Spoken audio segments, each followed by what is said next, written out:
자, 요한복음 3장 1절에서 12절 우리 한 절씩 교독하겠습니다. 제가 먼저 읽겠습니다. 그런데 바리새인 중에 니고데모라 하는 사람이 있으니 유대인의 지도자라.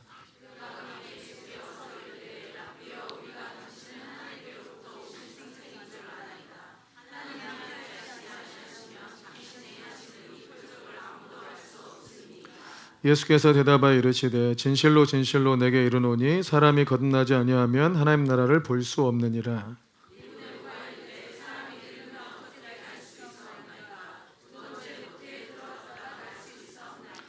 예수께서 대답하시되 진실로 진실로 내게 이르노니 사람이 물과 성령으로 나지 아니하면 하나님의 나라에 들어갈 수 없느니라. 내가 내게 거듭나야 하겠다 하는 말을 놀랍게 여기지 말라.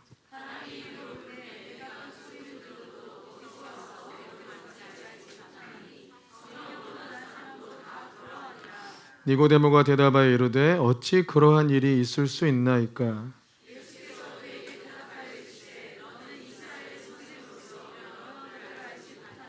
진실로 진실로 내게 이르노니 우리는 아는 것을 말하고 본 것을 증언하노라. 그러나 너희가 우리의 증언을 받지 아니하는도다.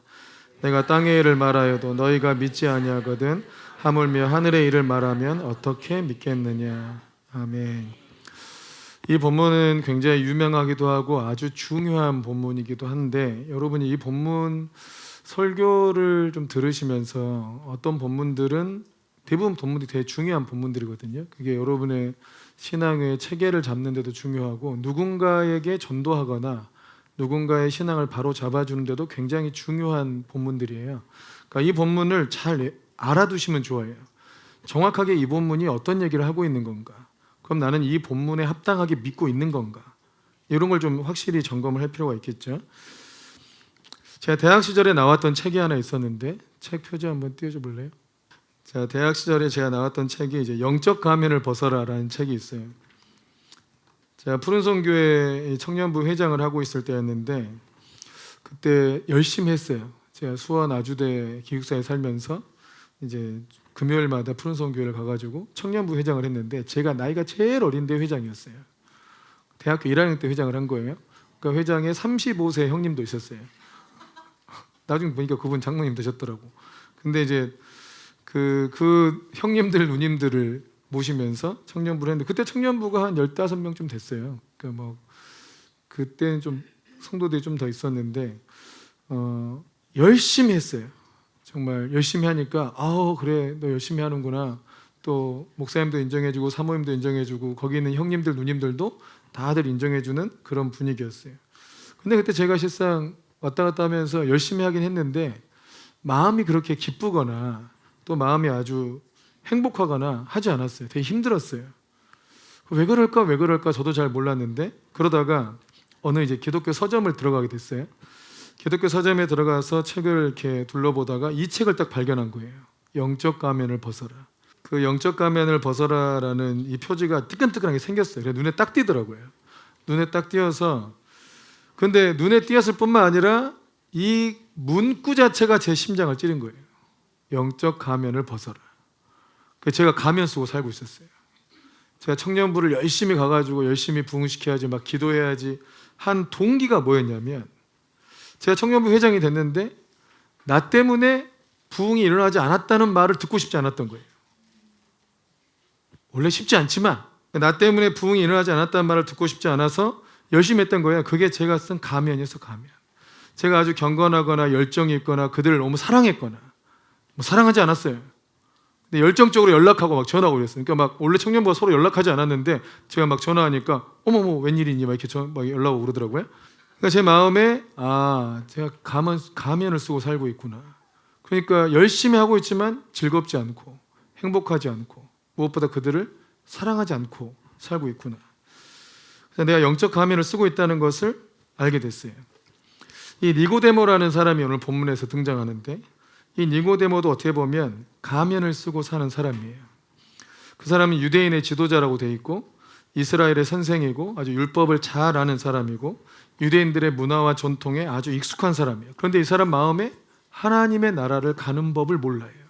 대단한 거는 밤에 예수님을 찾아왔다는 거죠. 밤에 왜 찾아와요? 뭔가 이 마음속에 갈망이 있어요. 그러니까 겉으로는 가면을 쓰고 있어. 모든 걸 다 아는 것처럼, 진리를 다 아는 것처럼, 하나님과 아주 깊은 관계 속에서 하는 것처럼 가면을 쓰고 있는데 실상 마음속에 공허하고 외롭고 뭔가 두렵고, 내 마음에는 하나님에 대한 열정은 있지만 하나님 나라 속에 살고 있는 것 같지 않고, 자기 죽어도 하나님 나라 못 갈 것 같은데 겉으로는 굉장히 경건한 척 살아야 되는 그런 상태를 이 니고데모가 갖고 있었던 것 같아요. 근데 예수님을 보니까 뭔가 예수님은 달라 보여요. 나는 굉장히 공허하고 외롭고 두려운데 저 예수님은 뭔가 달라 보여요. 저분은 진짜 하나님께로부터 온 선생님이 아닐까? 왠지 저분한테는 하나님 나라를 가는 법을 들을 수 있지 않을까? 이런 생각이 들었던 것 같아요. 그래서 밤에 몰래 사람들이 다니지 않을 때 그 예수님을 찾아갔어요. 지금도 밤에 잘 다니지 않죠? 고대 시골은 더더욱 다니지 않았어요? 니고데모가 가면을 쓰고 있었지만 그 가면에 감추어진 그 갈망을 예수님이 깨워준 거죠. 그러니까 이 니고데모가 예수님의 어떤 행동을 보니까 뭔가 저분한테는 내 안에 감추어진 이 갈망을 해결할 수 있는 길이 있겠다, 이런 생각을 하게 된 거예요. 예수님의 어떤 행동이 니고데모 가면 안에 있는 갈망을 깨운 걸까? 그 전문맥에 보면 요한복음 2장 14절에서 16절 말씀을 한번 읽어보겠습니다. 요한복음 2장에 예수님께서 이 성전에서 행하신 행동들이 나오는데 2장 14절 읽어보세요. 시작. 성전 안에서 소와 양과 비둘기 파는 사람들과 돈 바꾸는 사람들이 앉아있는 것을 보시고 노끈으로 채찍을 만드사 양이나 소를 다 성전에서 내쫓으시고 돈 바꾸는 사람들의 돈을 쏟으시며 상을 엎으시고 비둘기 파는 사람들에게 이르시되 이것을 여기서 가져가라. 내 아버지의 집으로 장사하는 집을 만들지 말라 하시니. 그러니까 성전에서 장사하는 사람들이 있었는데 내 아버지의 집을 장사하는 소굴로 만들지 말라. 너희들은 다 도둑이다. 이 성전에서 하나님을 예배하는 곳에서 도둑질하고 장사해 먹고 사냐 하면서 그 성전 앞에 장사하는 사람들 다 상을 뒤집어 엎어버렸어요. 그러니까 그 당시 기득권을 가지고 있던 종교 세력들, 그 종교 권력에 대항을 하신 거예요. 그 누구도 할 수 없는 일을 담대하게 행하셨어요. 한 젊은 청년이, 한 랍비죠. 한 랍비가 수백 년을 이어져 오던 유대인들의 생명이고 자존심이고 모든 것이라고 여겼던 이 성전에서, 그 성전을 중심으로 한 종교 권력에 대항해서 저항을 한 거죠. 저항한 정도가 아니고 그냥 뒤집어 엎어버리려고 한 거예요. 그리고 요한복음 2장 20절 말씀에도 보면 20절 말씀 읽어보세요. 시작. 유대인들이 이르되 이 성전은 46년 동안 지었거늘 내가 3일 동안에 일으키겠느냐 하더라. 그러니까 이 성전을 헐라고 하셨거든요. 그러니까 유대인들의 신앙의 중심이 성전이에요. 근데 왜냐하면 성전에 하나님이 계신다. 다른 데는 하나님이 없어요. 유대인들의 신앙에서는 성전에 하나님이 계시고 성전에 가서 제사를 해야 하나님께서 내 예배를 받아주시고 내 인생을 받으시고 축복하시기 때문에 유대인들은 성전 중심으로 예배를 해야 돼요. 그래야만 하나님께 복을 받을 수 있단 말이에요. 그런데 이 성전을 헐어버려라. 이거는 너희 종교체계 다 무너뜨려라. 너희들의 신앙체계는 전부 엉망이다 이거예요. 다 무너뜨려라. 그리고 내가 3일 동안에 일으키겠다 라고 말씀하셨는데 성전 중심의 제사가 아니고 예수님 믿는 신앙의 체제를 회복시켜라 이거예요. 그러니까 완전히 그 당시에 유대교 신앙 체계와 맞짱을 뜬 거예요, 주님이. 그 당시 성전은 헤롯 성전이라 불렸던 성전입니다. 예루살렘 솔로몬이 지었던 예루살렘 성전은 BC 586년에 바벨론에 의해서 무너졌고 70년 뒤에 예레미야 예언의 예언대로 BC 515년에 수룹바벨에 의해서 다시 성전이 세워져요. 그걸 수룹바벨 성전이라 불러요. 그리고 또 헤롯 성전이 있죠. 이 수룹바벨 성전과 헤롯 성전을 그냥 제2성전이라 부릅니다. 왜냐하면 수룹바벨 성전은 완전히 무너진 성전이 아니에요.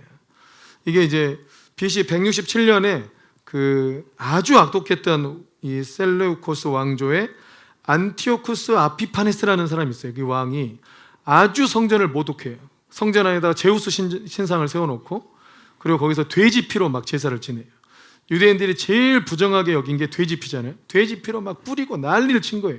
그러니까 성전을 심하게 더럽게 만들었어요.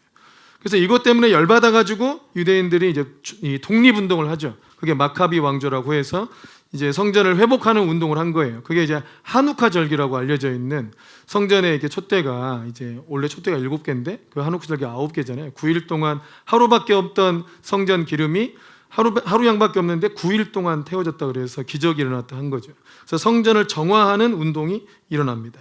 그러다가 헤롯 대왕이 BC 20년에 그 뒤로 한 150년 지나서 이 성전을 좀 무너져 있던 이 성전을 다시 개축하고 확장하는 건축을 한 거예요. 그게 헤롯 성전이라 불러요. 그러니까 완전히 무너진 성전은 아니기 때문에 거기를 이 성전이라 부르고, 그리고 제2 성전은 AD 70년에 티투스 장군에 의해서 또 완전히 다 무너집니다.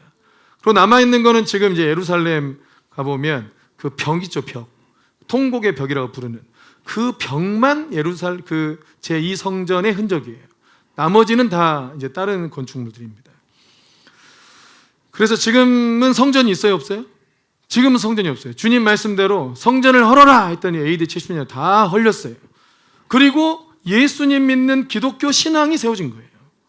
성전 중심의 신앙이 무너지고 예수님 믿는, 예수님의 십자가와 부활을 믿는 신앙이 세워진 거죠. 그 다음 그림이 준비되어 있나요?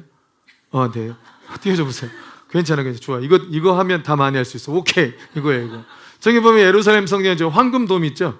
저 황금돔이 원래 바위돔이고, 황금으로 바꿔놓은 사람은 그 유명한 후세인이고, 저 황금돔 있고, 그 앞에 또 저 시커멓게 생긴 또 하나 돔이 보이세요?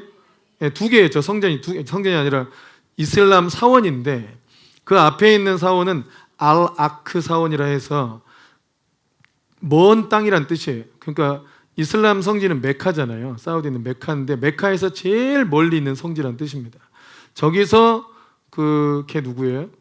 마호메트가 승천했다고, 저 아라크에서 승천했다고 얘기합니다. 근데 저 뒤에 있는 저 황금돔도 원래는 바위돔 사원인데 그 안에 들어가면 뭐가 있느냐 봐보세요. 다음 장면에 저 뭐가 있어요? 저 바위가 있어요. 그냥 저기 이제 모리아산의 원석이에요. 저희가 모리아산이잖아요. 모리아산, 시온산 모리아산인데 그 모리아산에 원래부터 있던 돌이라 이거예요. 다른 거는 막 아스팔트로 깔고 뭐 다른 시멘트로 바르고 했기 때문에 원석이 아닌데 저 부분이 원석이에요. 그래서 저기를 중심으로 해서 사원을 만든 거예요. 성전은 원래 어때요? 성전은 번제단 있고 물두멍이 있고 선막이 있어야 되잖아요. 그러니까 저건 성전이 전혀 아니에요. 근데 저기 들어갈 때 뭐 알라는 나의 신입니다 이러고 들어가야 돼요. 그래서 기독교회는 못 들어가요. 뭐 배신하면 들어갈 수 있어요. 알라가 나의 신이다 이러면 들어갈 수 있어. 근데 저거 찍은 사람은 이제 알라를 믿는 사람이 아니라 그냥 안 믿는 사람이겠죠. 말하고 들어간 거지. 자, 그래서 요거에 이제 헤롯 성전을 중심으로 형성된 유대인의 신앙 체계를 완전히 비판하고 그거를 완전히 무너뜨리고자 하셨어요. 왜냐하면 그 당시에 성전 중심으로 하는 유대교가 완전히 썩어 있었기 때문이에요. 그래서 주님께서도 그 당시에 유대교를 뭐라고 비유하셨냐면 무화과 나무 있죠. 열매를 맺지 못하는 무화과 나무. 열매를 맺지 못하는 무화과 나무다. 무화과 나무는 여러분 봄에 한번 열매가 맺혀요. 조그마한 열매가. 그리고 실상 본 열매는 여름에 맺혀요. 봄에 열리는 이 열매를 뭐 초벌 열매라 하면 이거는 상품 가치가 없어서 그냥 놔둬요. 그러면 농부들이 다 그걸 따야 돼요. 따야 이제 본 열매가 열리는 거예요. 그냥 이걸 따면 또 귀찮잖아요. 그래서 그냥 놔둬요. 아무나 배고픈 사람이 와서 먹으라고. 그래서 예수님께서 봄에 딱 무화과 나무가 있어서 시장하시니까 그거 그냥 먹으러 가셨는데 없는 거예요. 초벌 열매가. 초벌 열매가 없으면 여름에 열매가 실제로 열리지 않습니다. 그러니까 예수님께서 그 열매가 맺혀져 있지 않은 무화과 나무를 일컬어서 저주를 하셨죠. 근데 그게 뭘 상징하는 거냐? 그게 그 당시에 유대교를 상징해요. 열매 없는, 그래서 열매는 없고 입만 무성한 유대교. 그러니까 생명이 없는 유대교. 구원시키지 못하는 유대교를 가리키는 거예요. 그래서 주님의 권위로 너희 유대교를 무너뜨리겠다 하셔서 성전이 무너지도록 역사한 겁니다. 근데 이 예수님께서 성전에 가보니까 이 성전에서 이제 없어야 돼요. 너무 오래 띄어져 있어. 이슬람 사원을 우리가 오래 볼 필요 없잖아요. 자, 성전에 가보시니까 여전히 거기가 하나님 말씀대로 하지 않고 거의 강도들의 소굴이고 도둑질하는 사람들로 넘쳐나요. 왜냐하면 제사를 지낼 때 멀리 있는 사람들 다 양으로 제사를 지내잖아요. 양으로 제사를 지내는데 멀리 있으면 예루살렘 성전에 와야 되는데 그 제물을 가지고 오다 보면 얘가 병들고 다치고 이럴 수 있으니까 예루살렘 성전까지 와서 돈 주고 제물을 살 수 있도록 되어 있어요. 원래 법에 되어 있는데 여러분 생각해 보세요. 이 제사를 지낼 때 자기가 종교적 기득권 있고 내가 대제사장이야. 근데 돈 좀 받고 싶어. 근데 멀리서 온 사람들은 제물을 사야 되잖아요. 그죠? 그럼 여러분 이제 돈 맛을 본 제사장이다. 여러분이 난 돈 맛을 좀 봤다. 또 이들은 제사를 지낼 수밖에 없다. 그러면 그 제물을 어떻게 팔겠어요? 비싸게 파는 거예요. 한 5만 원이면 살 수 있는 양을 한 50만 원에 파는 거예요. 그러면 사야 돼요, 안 사야 돼요? 사야 돼. 멀리서 제물을 안 가졌잖아요. 근데 이 장사치들이 또 그러는 거예요. 장사치들이 자리세라는 게 자리세가 있죠. 몫이 좋은 곳이 있을 거 아니에요. 몫이 좋은 곳에 비싸게 돈을 주고 받아. 이 제사장들이 너 이곳에 장사해. 이거 하면 1,000만 원 줘. 야, 많이 받을 수 있잖아. 양 비싸게 팔면 되지.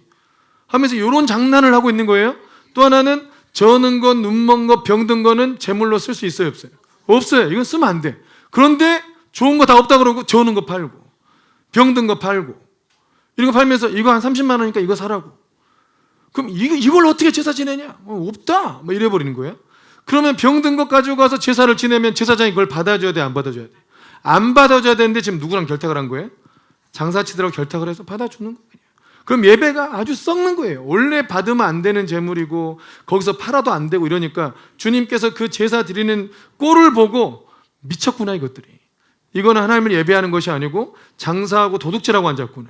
진짜로 하나님을 예배하러 온 백성들조차도 예배를 못하게 만드는구나 하고 거기를 막 뒤집어 엎어버린 거예요. 근데 이거를 니고데모가 볼 때 이런 일을 한 분이 전에 있었을까요? 없었을까요? 누구도 헤롯 성전이 막 다시 막 건축되고 이러고 있는 중에도 누구도 그런 일을 한 사람이 없어요. 왜냐하면 이놈의 헤롯 대왕과 대제사장들과 레위인들이 전부 다 결탁을 했거든요. 누구도 우리 그 종교적 기득권을 갖고 우리 다 한탕 해먹자, 백성들의 피고름을 짜내고 어차피 제사를 지내야 되지 않냐 이들은. 그러니까 전부 다 돈 뜯어내서 우리가 그냥 잘 먹고 잘 살자 하고 헤롯 대왕한테 갖다 바치고 자기들도 해먹고 했기 때문에 이 성전을 뒤집어 엎는 사람이 누구도 없었다 이거예요. 그런데 예수님이 오셔가지고 그 상을 뒤집어 엎고 그동안 관행으로 해왔던 그 모든 일들을 다 뒤집어 엎어버린 거예요. 그러니까 니고데모가 자기도 그렇게 살았잖아요. 관행대로 살았는데 자기 안에 진리가 없고 자기 안에 하나님이 없고 자기 안에 기쁨도 없고 행복도 없고 구원의 확신도 없고 이렇게 살고 있는데 아니 예수님이 메시지를 전하시면서 다 뒤집어 엎고 뭔가 진리에 합당한 일을 하시는 것이 눈에 보인다 이거죠. 그러니까 니고데모의 눈에 뭔가 달라 보였어요, 그분이. 그리고 저분은 야, 하나님께서 오신 분이 아니고서는 이렇게 강력한 이 악한 종교적 권위에 대항할 수 있는 분이 있을 수 있느냐 라고 생각을 한 것 같아요. 이런 종교적 권위가 악해지면 정말 심각해집니다. 그 대표적인 게 여러분 카톨릭입니다. 이 중세 카톨릭에서 뭐 했어요? 마녀 사냥이라는 걸 했잖아요. 여러분 이게 완전히 종교적 그 기득권의 극단적 피해예요. 그냥 죽이고 싶은 사람 찍어서 죽이는 거예요. 하나님 뜻대로 해도 아니라면 죽이는 거예요. 여러분 예수님이 마녀 사냥을 했겠어요? 마녀 구원을 했겠어요? 누가 귀신 들렸으면 그 귀신 쫓아줬겠죠. 그 사람 귀신 들렸다고 그 사람을 때려 죽입니까? 막 십자가 달아서 막 불태웁니까? 그런 짓을 누가 합니까? 그런데 종교적인 이 기득권을 지키려고 하다 보니까 진리는 관심 없고 자기 권위만 지키려고 하고 자기 위치만 지키려고 하다 보니까 수많은 사람을 죽이는 거예요.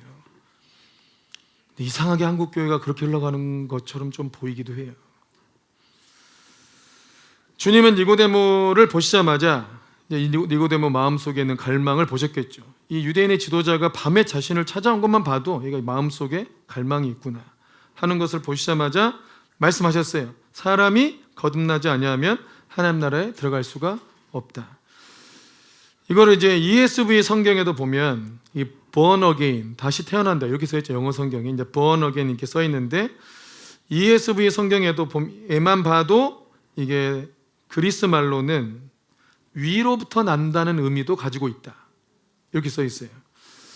헬라어 원문을 제가 보여드릴게요. 혹시 준비됐나요? 나와요. 이게 헬라어 원문이에요. 제가 읽어드릴까요? 에페크리세 오 예수스 카이 에이펜 아우토. 에이펜이 가라사대, 아우토 너 그에게.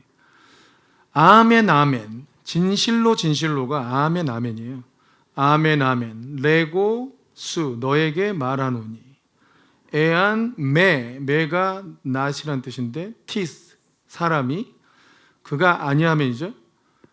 게네센 아노센.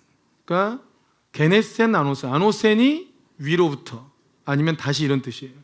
게네센 아노센. 그러니까 에안 메티스 게네센 아노센 이러면 사람이 이게 거듭나지 아니하면 이 뜻이에요.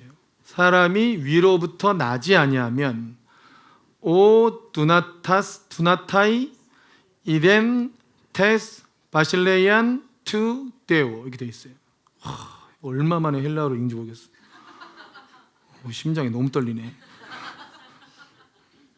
그건 신대원에서 그래도 헬라어는 A뿔 맞았어요. 헬라어는 쉽더라고.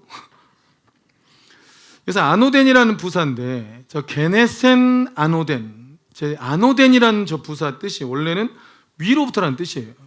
그러니까 휘장이 위로부터 아래로 찢어졌다. 그래서 위로도 아노덴을 썼어요. 아노센을. 또 위로부터 오시느니 다 아노센을 썼어요. 위로부터 주시지 아니하면 다 아노센을 쓴 거예요. 위로부터 은사가 온다 다 아노센을 썼어요. 그 아노덴이란 저 부사가 위로부터라는 뜻이 1차적으로 강해요. 그럼 예수님은 위로부터 나지 아니하면 이라고 말씀하신 거예요. 그죠? 그런데 근데 또 세 번째 뜻이 다시라는 뜻도 있어요. 다시라는 뜻도 있어요. 근데 위로부터 나지 아니하면, 그러니까 게네센 아노센 이렇게 얘기했는데 위로부터 난다는 게 무슨 뜻인 거야? 이 말을 모르겠으니까 그냥 이 니고데모가 다시 태어나야 된다는 뜻 아닌가? 하고, 그러면 사람이 나서 엄마 뱃속에 들어갔다가 다시 나와야 된다는 얘기입니까? 하고 물어본 거예요. 그래서 예수님께서 얘가 뭘 모르는구나 해가지고 다시 말씀하신 게 물과 성령으로 나야 한다 라고 말씀하신 거예요. 이해되십니까? 5절 말씀에 보면 5절을 띄워줘 보세요.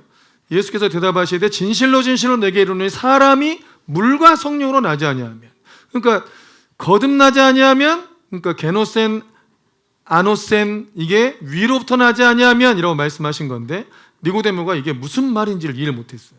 그래서 사람이 엄마 뱃속에 들었다 나옵니까? 이러니까 그게 아니라 물과 성령으로 나지 아니하면이다. 그러면 주님은 물은 육으로 난 것이고 성령은 영으로 난 것이다. 그러니까 위로부터 난다는 건 뭘로 난다는 것? 영으로 난다는 걸 의미한다. 그래서 사람이 영으로 나지 않으면 하나님 나라에 들어갈 수가 없다라고 말씀하신 거예요. 그러니까 육으로 나는 건 뭐냐? 사람이 도덕적으로 훌륭하다고 하나님 나라 들어가는 거 아니다. 이 땅에서 성공한다고 하나님 나라 들어가는 거 아니다. 이 땅에서 뭔가를 자기가 계획한 대로 다 잘해내고 사람 볼 때 정말 훌륭하다고 하나님 나라 들어가는 거 아니다. 하나님 나라는 영적 출생이 있어야 들어간다 라고 말씀하신 겁니다. 그러니까 니고데모는 이게 무슨 말인지 몰랐어요. 그 영적이라는 것 자체가 무슨 말인지 모르는 거예요. 여러분, 예수님 믿고 교회 다니면서도 영의 세계를 아예 모를 수 있어요. 그래요, 안 그래요? 아예 모르고 살 수 있어요. 그냥 도덕적으로 열심히 살고 바르게 살고 사람 보기에 좋게 살고 이렇게 살 수 있어요. 근데 그렇게 해가지고는 하나님 나라에 들어갈 수 없다고 한 거예요. 그래서 니고데모가 9절 말씀에 물어봐요. 그렇게 영으로 태어나는 거, 영으로 나는 일이 어떻게 그런 일이 있을 수가 있냐고. 유대인의 지도자잖아요. 나름대로 율법을 잘 알고 있잖아요. 또 그들의 살아온 전통도 다 꿰고 있는 사람이잖아요. 그러니까 교회에서 이익을 난 사람이야. 그런데 영적으로 사람이 태어나는 게 그게 무슨 말입니까? 할 정도로 그 당시 유대교에 영적으로 태어난 사람이 있다는 거예요, 없다는 거예요? 없다는 거예요. 그런 사람을 본 적이 없으니까요. 자기도 그런 걸 경험한 적이 없고 옆에서 진짜 영적인 출생을 한 사람을 본 적이 없다 이거예요. 그거 심각한 일 아닙니까? 놀랍게도 제가 있었던 이제 청소년 때 다녔던 교회가 매일 교회 가고 정말 매일 가서 교회 기도하고 중고등 열심히 재밌게 놀고 문학의 밤하고 많은 교회 활동을 했는데 지금 와서 보니까 구원받은 사람이 저밖에 없었다고요. 제 친구들 중에 구원받은 사람이 저밖에 없었어요. 지금도 그러고요. 그러다 최근에 교환 장로 진짜 성령세례 받았죠. 또 그 친구, 여자 친구 하나 있었죠. 그 친구가 뭐 이혼하고 상황 어려워지고 하면서 우리 힐링룸 와가지고 그제서 주님 만난 거예요. 그래놓고 보니까 그 당시에 제 친구들이 전부 다 예수님을 믿지 않은 상태였던 거예요. 교회는 잘 다니고 있는데. 영적인 출생을 경험해보지 않고 교회를 다니고 모태신앙이고 교회에서 임원하고 교회 사역을 많이 하고 다 칭찬 듣고 교회 기둥이다 막 이러면서.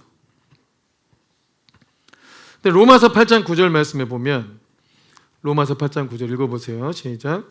만일 너희 속에 하나님의 영이 거하시면 너희가 육신에 있지 아니하고 영에 있나니 누구든지 그리스도의 영이 없으면 그리스도의 사람이 아니다. 그리스도의 영이 없으면 그리스도의 사람이 아니다.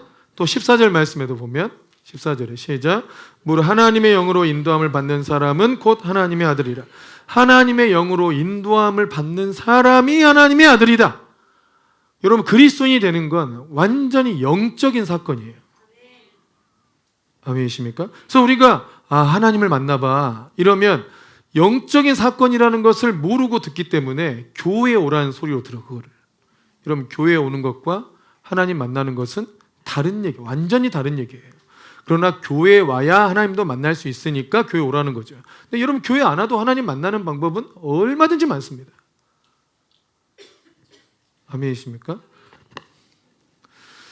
예수님은 영적으로 출생해야 한다고 말씀하고 있는데 니고데모는 엄마 뱃속으로 들어갔다 나와야 합니까? 라고 얘기해요. 그러니까 예수님은 영적인 얘기를 말하는데 니고데모는 육으로 알아듣고 있는 거예요. 그래서 니고데모가 깨달았죠. 나는 이 영적인 세계를 전혀 모르는구나 하고 예수님께 물어요. 어떻게 해야 그런 일이 일어납니까? 어떻게 해야 그런 영적인 변화를 겪을 수 있습니까? 자, 여러분은 이런 영적인 변화를 겪었습니까? 전우저 한번 얼굴 한번 쳐다보시고, 당신은 영적인 변화를 겪었습니까? 아니면 그냥 엄마가 믿어서 믿고 도덕적으로 착하게 살면 되고 이렇게 생각하고 있는 겁니까? 그럼 영적으로 태어났다는 것을 어떻게 설명할 수 있는가? 여러분, 영적으로 좀 태어나서 하나님이라는 어떤 진짜 전능하신 그 하나님을 만나고 누리고 경험하고 그 복을 얻고 살고 싶으세요? 그러니까 뭔가 도덕적으로만 사는 건 아닌 거예요. 그죠? 그냥 착하게만 사는 것도 천국 가는 게 아니란 말이에요. 제일 불쌍한 사람이 집 앞에 교회 있는데 지옥 간 사람이라더라고요. 더 불쌍한 사람들이 많아요. 교회 다니면서 지옥 간 사람들이에요. 교회 더 불쌍한 사람도 있어요. 열심히 교회 다니고 봉사는 다 하고 헌금은 다 하면서 지옥 가 있는 사람도 있어요. 너무 안타깝지 않아요? 아멘. 그래서 막 일단은 많은 일을 한 것보다 제대로 아는 게 중요해요. 그러니까 나는 지금 천국 갈 수 있는 확실한 영적 출생이 일어났는가? 그러니까 사람은 육적으로 한번 태어나고 영적으로 꼭 태어나야 돼요. 그래야 하나님 백성 된단 말이에요. 자기를 속이지 말고. 여러분, 죄를 안 지어야 영적으로 출생한 겁니까? 아닙니다. 죄 많이 지어도 됩니다. 죄를 짓고 안 짓고의 문제가 아닙니다. 영적으로 태어나도 죄 짓습니다. 근데 영적으로 태어나서 죄를 짓는 사람과 영적으로 안 태어나고 죄 안 지으려고 아둥바둥 되는 사람과 누가 천국 간다고요? 영적으로 태어난 사람이 천국 간다고요. 이거 얼마나 안타까운 노릇이에요.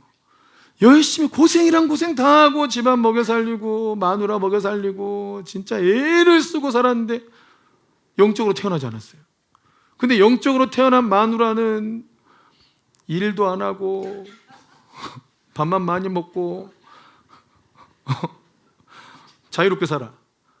인생을 놓고 보면 얼마나 억울해 내가. 그죠? 내 고생할 거 다 해놓는데 끝나고 나니까 난 지옥에 있고 그건 천국에 있네.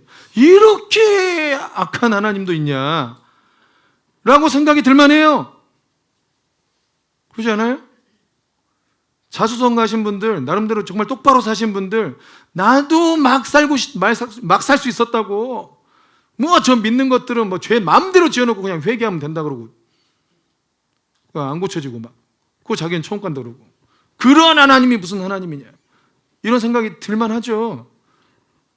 근데 하나님 볼 때는 그 사람이 더 큰 죄인이에요. 하나님이 없다고 하는, 하나님이 필요 없다고 하는 분이잖아요. 죄인은 자기가 죄인이니까 하나님이 너무 필요한 사람이고. 그래서 영적으로 태어난다는 걸 어떻게 설명할 수 있을까? 제가 이걸 어떻게 설명할까 하고 막 설교를 쓰려고 하다가 저도 설명하기가 좀 거시기 하더라고요. 그리고 본문을 봤더니 주님도 좀 거시기하게 설명했어요. 요한복음 3장 8절에 8절 이거 보세요. 시작. 바람이 임으로 불매 내가 그 소리는 들어도 어디서 와서 어디로 가는지 알지 못하나니 성령으로 난 사람도 다 그런. 이게 뭔 소리예요? 성령으로 어떻게 난다는 거야? 이게 뭔 소리예요 이게? 그러니까 이렇게 하면 성령, 이게 성령으로 난 사람입니다 하고 싶은데 뭐 주님도 뭐 애매모호하게 바람 소리는 들려도 어디로 와서 어디로 가는지 모르지 않냐, 성령으로 난 사람이 이렇다. 그럼 뭔 소리십니까? 이런 생각 안 듭니까? 저만 그럽니까? 뭔 소리인지 모르잖아요. 그러니까 뭐냐면 성령으로 난 사람은 있다 이거죠. 바람은 불었으니까 아, 성령으로 난 사람이 있구나. 성령으로 난 사람은 진짜 하나님과 교제하고 교류하고 진짜 이제 변화된 인생을 사는구나. 그런 사람은 있어. 그러니까 예수님 같이 나와 다른 사람이 있는 거예요. 나는 내 안에 생명과 평안이 없는데 저분이 있어 보여. 무슨 배짱으로 지금 종교 세력과 싸우는 거예요. 뭘 믿고 지금? 뭔가 마음에 강한 뭔가 있는 거지. 나라와 다른. 아멘. 제가 그래서 저 고등학교 때 저희 선배들, 저희 친구들 저한테 종종 했던 얘기가 왠지 너는 다르다 이랬어요. 그래서 나는 뭐가 다르냐고 그랬어요. 근데 왠지 너는 좀 다른 것 같다 이러는 거예요. 그러니까 나는 그냥 예수님 믿었으니까 다 그렇게 믿고 사는 줄 알았더니 자기들이 볼 때는 나는 예수님 믿고 사는 것 같은데 자기들은 안 믿고 사는 거예요. 그러니까 뭔가 너는 다르다 이렇게 얘기해. 제가 군대 갈 때 어디 유학 갈 때 목포에서 올라오는 것도 유학입니다. 유학 갈 때 이렇게 할 때 너는 걱정이 하나도 안 된대. 주님이 다 도와줄 것 같대. 그럼 다 똑같은 거 아니냐? 아니 나는 불안해 죽겠대. 왠지 너는 다른 것 같대. 나도 별로 걱정 안 되고. 희한한 게 있죠? 그러니까 성령으로 난 사람은 뭔가 다른 게 있는 거예요. 그런데 이게 어떻게 되는지는 모르는 거야. 그래서 주님이 이 니고데모가 그래서 물어본 거예요. 그런 일이 어떻게 일어납니까? 그때 주님의 답이 뭐였냐면 지금 여러분도 똑같아요. 나도 성령으로 나고 싶은데 나도 성령으로 나서 하나님 백성 되고 싶고 하나님을 실제로 누리고 싶은데 그거 어떻게 해야 되는 거냐? 어떤 상태로 바뀌는 걸 얘기하는 거냐? 이게 애매해서 무슨 말로 어떻게 설명해 줄지 잘 모르겠단 말이죠. 그죠? 그래서 우리 어떻게 해? 그냥 기도해 줄게. 그냥 힐링룸 와서 기도 받아봐. 뭐 해봐. 불 받으면 돼. 이렇게 하면서 뭔가 애매모호한 말을 한단 말이야 자꾸. 그때 예수님이 답을 주셨어요. 11절 12절이에요. 본문의 11절 12절에 읽어보세요. 시작. 진실로 진실로 내게 이르노니 그러나 너희가 우리의 증언을 받지 아니하는도다. 내가 땅의 일을 말하여도 너희가 믿지 아니하거든 하물며 하늘의 일을 말하면 너희가 어떻게 믿겠느냐. 그러니까 주님은 왜 너희가 거듭남 생명을 얻고 위로부터 나는 어떤 영적 출생을 왜 경험하지 못하느냐. 또 하나는 왜 너희는 성령의 역사를 경험하지 못하느냐.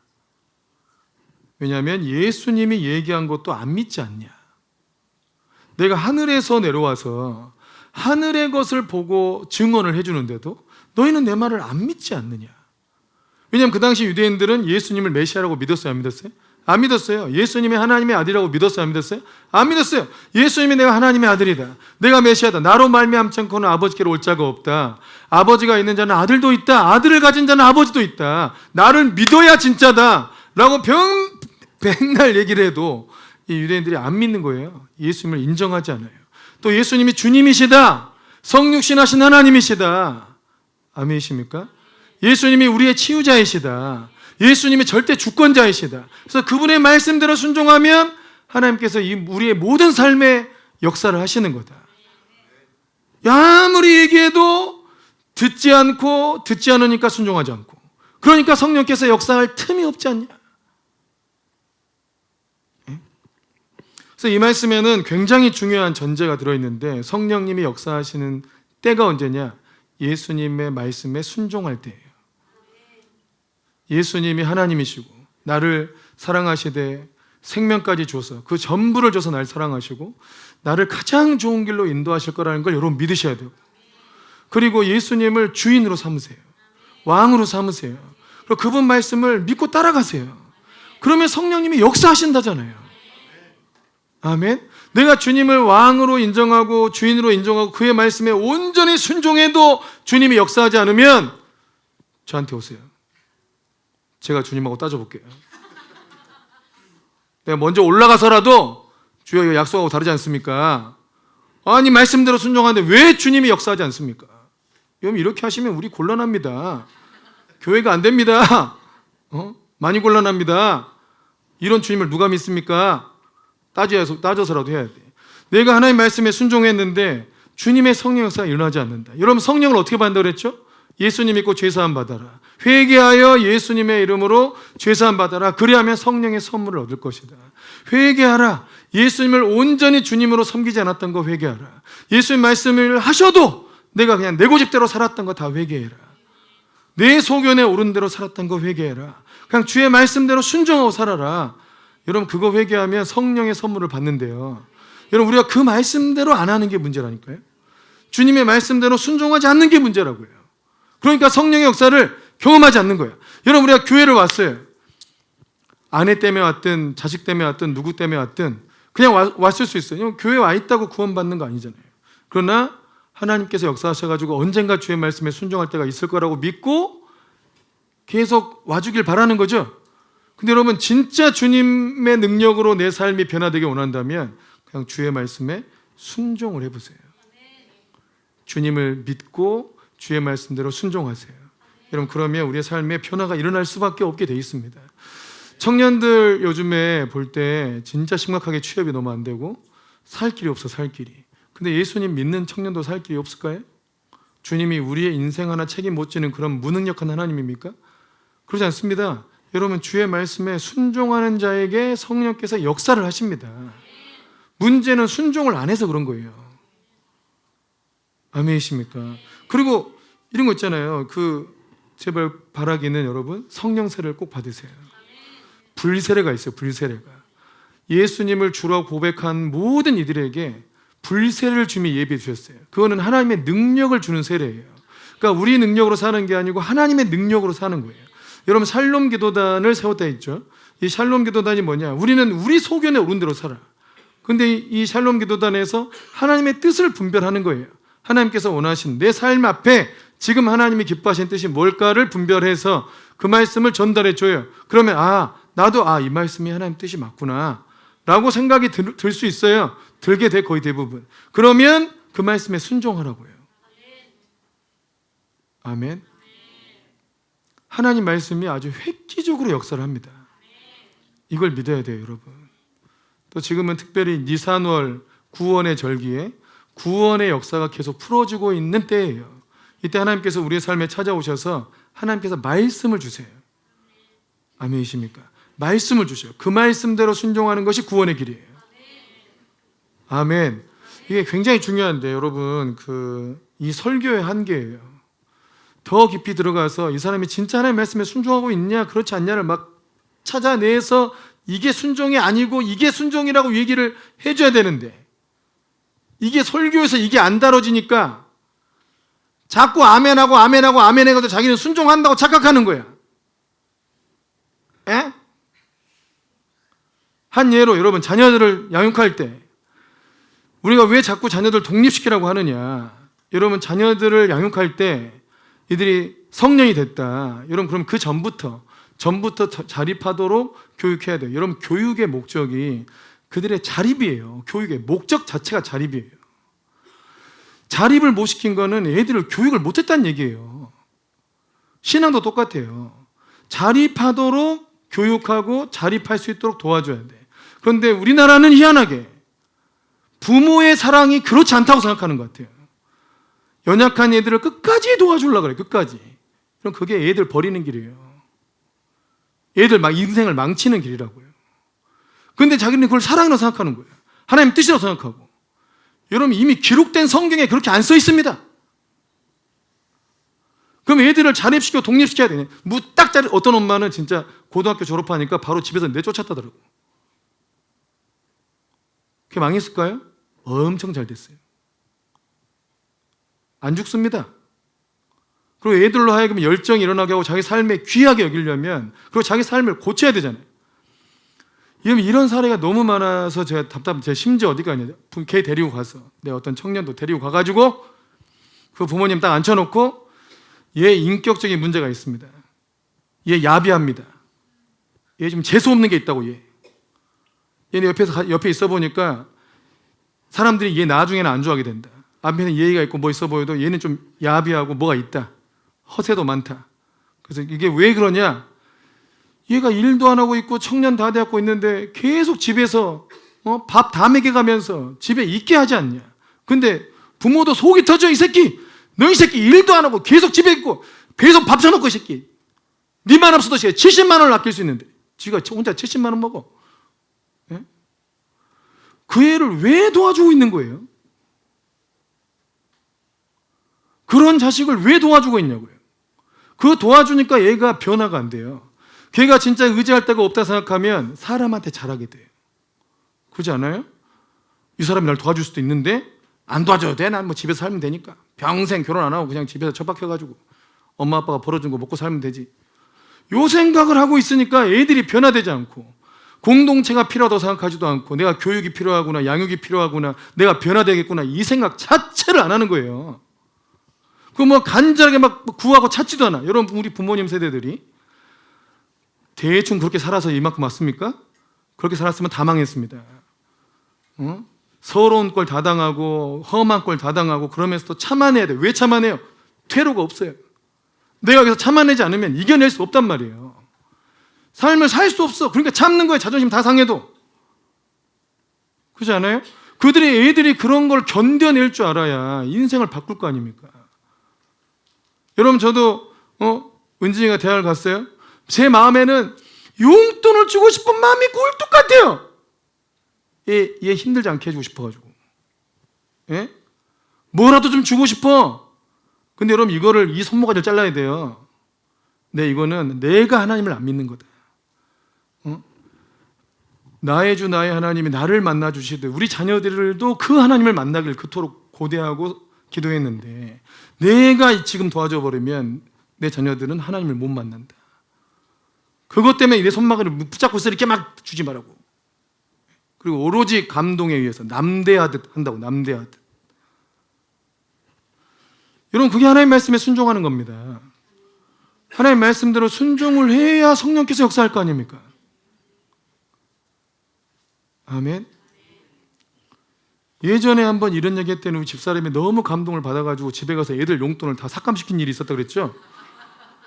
그러니까 애들이 갑자기 엄마 교회만 갔다 오고 또 뭔 얘기 들어가지고 갑자기 우리 용돈을 다 삭감을 시키니까 우리 기쁨이 그때 얼마 받고 있었어? 한 5만 원 받고 있었는데 용돈이 삭감되면서 한 달 용돈이 15,000원을 줄은 거예요. 2만 원? 3만 원을 줄었어요. 내가 그 얘기를 내가 푸른성교회 가서 얘기했잖아요. 그러니까 대부분 교회들이 또 목사님들도 자녀들을 독립시키지 않아요. 어려우면 다 도와주려고 그래요. 장기도 빼줄 판이야. 예? 본인도 없어요. 장기도 빼줘서 막 애를 도와줄 판이에요. 그러고 있으니 그 얘기하니까 기쁨이가 막 이렇게 처음에는 왜 이래 주여.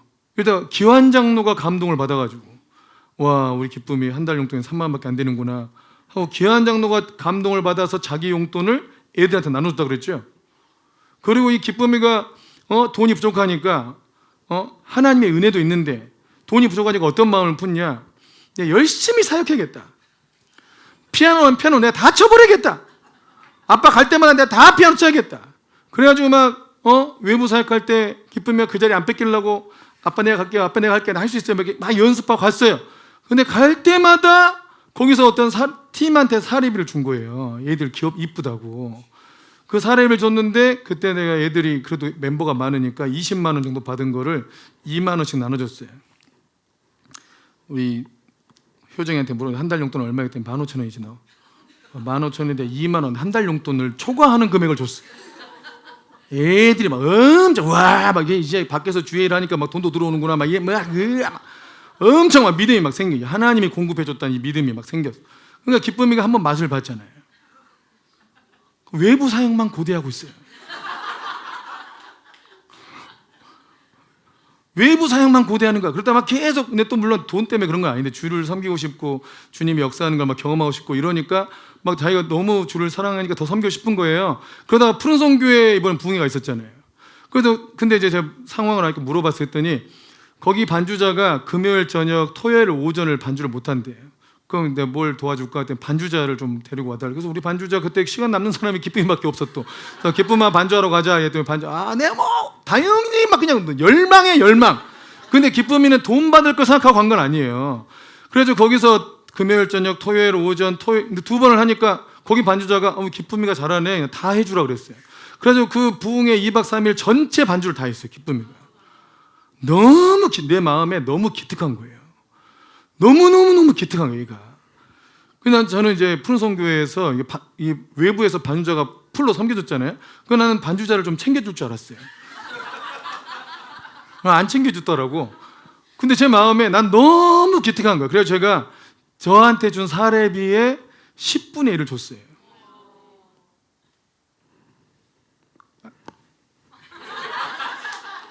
이게 거의 5달치 자기 용돈이에요. 어마어마한 거예요. 이게 하니까 하나님이 공급하시는 은혜를 경험하도록 하는 거예요. 제가 아빠니까 준다 이러면 여러분 이게 버릇이 안 좋아져요. 웃겨요. 용돈이 자기 거라고 믿어요. 용돈은 나의 호의인 거지. 그들이 받을 수 있는 권리가 아니라고요. 일을 해야 받는 게 권리지. 그런데 용돈 주기로 했잖아. 이걸 당당히 받아. 어이가 없어 아주. 네가 뭘 했는데 용돈을 주기로 했다고 그걸 받아내려고 그래. 어이가 없는 개념이 생겨요. 얘들 안에. 여러분 그거를 끊어야 됩니다. 근데 저희 집사람처럼 갑자기 끊어버리지 말고 미리 예고를 하세요. 예고를. 그러면 애들의 안에 막 노여움이 생겨가지고 엄마를 바꾸고 싶은 마음이 자꾸 들어요. 애들 마음속에. 노여워하지 않도록 미리 경고를 해야지. 너 1년 동안만 내가 지원한다. 이제 앞으로 1년 뒤에 너 독립해야 된다. 진짜 용돈 안 준다. 그래야 그때서부터 이제 어떻게 먹고 살지? 이 생각을 해. 여러분 어른들은 전부 우리 어떻게 먹고 살지? 얘들 어떻게 먹여 살리지? 내가 공부 더 해야 되는구나. 내가 일을 더 해야 되는구나. 그러면 자기를 개발하는 거 아닙니까? 여러분 20만 원, 30만 원 더 벌려고 공부하다가 200, 300 벌고 2천, 3천 버는 거예요. 그 놀라운 진리를 왜 애들한테 안 가르쳐 주냐고요. 독립시켜줘야 돼요. 끊을 땐 딱 끊어줘야 돼요. 아멘. 그래서 애들 마음에 이 집안에서 더 이상 나한테 받을 거 없구나 생각이 들도록 해버려. 내 아버지는 하나님이야. 이제 나는 하나님께 구할 거야. 하나님이 훨씬 더 많이 줄 거라고 나한테. 이런 마음이 들도록 해야지 차라리. 애들 마음에서도 진짜 씨알도 안 먹히겠네. 난 독립이다. 주님 나의 주님이시고 나의 목자시고 주님이 나의 사장님입니다. 나한테 주세요. 내가 주의 일을 하겠습니다. 하면 애들 삶이 다 바뀌게 돼 있어요. 여러분 삶의 구조를 안 바꿔놓고 계속 기도만 하고 있는 게 애들이 바뀌냐? 절대 안 바뀌어요. 우리가 말씀에 순종해야 돼. 말씀에. 여러분 우리 하나님 죽지 않으셨습니다. 우리 하나님이 자녀들의 하나님이 되게 하실 거면 여러분 독립을 시켜주세요. 여러분 야곱이 언제 하나님을 만났습니까? 집에서 떠났을 때요. 이삭의 집을 아버지의 집을 떠날 때 떠나니까 주님이 만나주잖아요. 아브람도 마찬가지예요. 아버지 집을 떠날 때 그제서야 하나님 만나주는 거예요. 여러분 우리가 부모로부터 떠나야 할 때는 떠나야 돼. 그러면 그때 그들의 인생이 풀어지는 거라고요. 아멘. 진짜 약간 좀 분위기가 전보다 많이 좋아진 것 같아 지금. 우리는 전에 말씀드렸지만 우리는 이상하게 이 메시지가 우리의 사명처럼 와 있어 지금. 독립을 시키지 않으면 안 된다. 또 비밀은 뭐냐면요. 자녀를 온전히 독립시키지 않으면 부모님 사업도 안 됩니다. 어쩐지 내 투자도 안 되고 사업도 안 되더라. 원인이 다 어디에 있어요? 이거 해가지고 자식들 도와주려고 하는 그 마음 때문에 다 안 되고 망하게 하는 거예요. 땅이 왜 안 팔릴까요? 투자가 왜 안 될까요? 사업이 왜 안 될까요? 생각해 보세요. 완전히 제 간증이. 여러분 저희 부모님도 돈 많이 벌고 식당 잘 됐어요. 제가 신대원과 목포에 사업하고 있으실 때 제가 목포에 부교육자로 가가지고 청년들을 맡았는데 우리 청년들 전부 다 우리 부모님 가게로 라고 안 하고 내 가게라고 이게 내가 부모님 가게인데 다 우리 가게 아니면 내 가게야. 내가 그 사업하는데 도움된 게 아무것도 없는데도 다 우리 가게로 데려와가지고 간식 먹이고 떡볶이 먹이고 막 나 먹여가지고 사역해야겠다 하고 마음먹은 순간 저희 어머니의 다리가 안 좋아지셔가지고 문을 완전히 영구히 닫았어. 그 가게 무지하게 잘 되던 가게인데 그 가게 망해간 게 장본인이 저예요. 저 때문에 망한 거예요. 왜냐하면 저희 아버지 어머니도 어떻게든 아들 하나 있는 거 온갖 지원 다 해주려고 그랬거든요. 지금도 저희 어머니는 제가 내려가서 올라올 때 용돈을 못 줘서 속이 터서 가슴을 쳐요. 줄 돈이 없다고 내가. 미안해 죽겠다고. 뭐가 미안하냐고. 잘 받으셔야지 부모님들은. 부모님들은 자녀들한테 잘 받고 잘 받아서 축복을 많이 해주면 돼요. 예? 잘 받아줘야 돼요. 그럼 애들이 드리고 부모님이 그걸 기뻐해 준 것에 대해서 굉장히 기뻐해요. 그리고 내 돈 더 벌어가지고 부모님 더 좋은 거 해줘야지 이런 생각을 해. 그럼 동기부여 되잖아. 내가 더 열심히 살아가지고 더 열심히 벌어서 부모님 편하게 해줘야지. 그럼 부모님 이런 거 하지 마라 이런 거 하지 마라 하지 말고 더 해줘라 더 해줘라 더 해줘라. 뭐단디 이런 거 하냐 하면서 뭐단디 이런 거 해. 뭐단디 더 해주라는 뜻으로 자꾸 해. 그래야 애들이 와, 부모님 드리는 기쁨에 사는 거예요. 그래야 부모님을 공경하게 되는 거예요. 그래야 공경해야 이 땅에서 잘 되고 장수한다고 돼 있잖아요. 그래서 자녀들 하여금 부모를 장수하게 해줘야 돼. 공경하게 해줘야 돼. 장수하게 해줘야 돼. 자녀들이 부모를 공경하도록 만들어줘야 돼요. 주면 잘 받으세요. 안 주면 뭐라 하세요? 안 줘도 된다 하지 말고. 안 주면 뭐라 해야지. 생일인데 왜 선물도 안 주냐? 이놈 새끼들 왜 생일인데 연락도 안 하냐? 뭐라 해야 되는 거예요? 예? 여러분 그거 하지 마라 하면요 나중에 진짜 안 하게 돼요. 안 해도 아무 양심의 가책도 없어요. 그 자기 생일날 다 받아먹으려고 그래. 예? 자꾸 교육시켜야 됩니다. 청년들, 자녀들 생일날 받을 생각하지 말고 생일날 어떻게 해야 돼? 부모님께 드려. 부모님께 드리라고 오히려. 내 생일날도 엄마한테 드려야 돼요? 엄마 생일 때도 드려야 되고 내 생일 때도 드려야 되고 너무 인생이 불공평한 거 아닙니까? 20살 넘으면 할게요 막 이러지 말고 지금부터 드려. 알겠어? 어쩌다 내 교회를 잘못 다녀가지고 내가 진짜 이런 말 들으면서 내가 생일날도 받아야 되는데 어쩌다가 내가 진짜 부모님 드려봐. 부모님 마음이 어떻겠어? 이야 얘 참 뭐 이런 애가 있냐 하면서 뭐라도 더 챙겨주고 어떻게든 도와주려고 애를 쓰지. 응? 아멘. 하나님 말씀에 순종하라. 그러면 하나님의 성령께서 역사하신다. 아멘이시죠? 한 예를 든 거고요. 여러분 우리의 삶이 너무 하나님 말씀과 동떨어져 있기 때문에 이런 것들은 찾아가지고 이거 하나님 말씀대로 사는 거 아니었구나. 이거 하나님 말씀대로 바꿔야겠다. 그러면 바뀝니다. 인생이 금방 바뀝니다. 아멘. 그래서 여러분 가면을 벗고 주님 안에 나도 영적인 정말 출생, 영적인 진짜 변화를 얻고 싶다. 그러면 주님 말씀에 순종해야 되겠구나. 정말 예수님이 나의 주인이시고 왕이시고 그분 말씀대로 살아보자 해야 돼요. 저도 늘 그렇게 해요. 하나님 만약에 내 재정적 영역이 좀 힘들다. 그러면 하나님 이 재정의 주인이 하나님이십니다. 하나님 말씀대로 그대로 하겠습니다. 하나님 말씀해 주십시오. 부부관계가 힘들다. 이 부부관계의 주인도 하나님이십니다. 제가 뭘 해야 될까요? 제가 살림하면서 우리 집이 엄청나게 화목해졌다 그랬죠? 제가 이제 요리하기 시작하면서 여러분 깜짝 우리 얼마나 화목하게 사는지 모를 거예요. 진짜 해보세요. 진짜 이거는 모든 사람의 종교되는 말씀은 아니에요. 저희 가정에 제가 요리를 하면서 우리 집안은 엄청나게 진짜 아내랑 사이가 너무너무 좋아지고 아내가 저한테 얼마나 고맙겠습니까? 제가 요리까지 해주는데 아닙니까? 그죠? 저희도 더 맛있는 거 먹고 그래서 제가 시간이 없을 줄 알았어요. 근데 이게 은사가 무서워요. 은사가 있으니까 예전에 하던 일 그대로 다 하면서 할 수 있는 거예요. 그러니까 할 수 있는데도 안 했던 거지 제가. 회개하게 돼. 또 아내가 그동안 세키한 게 얼마나 고생스러웠을까 하면서 아내에 대해서 존경심도 생기고. 그러니까 하나님 말씀에 순종하는 게 우리의 삶에 놀라운 변화를 일으킨다. 아멘이시죠?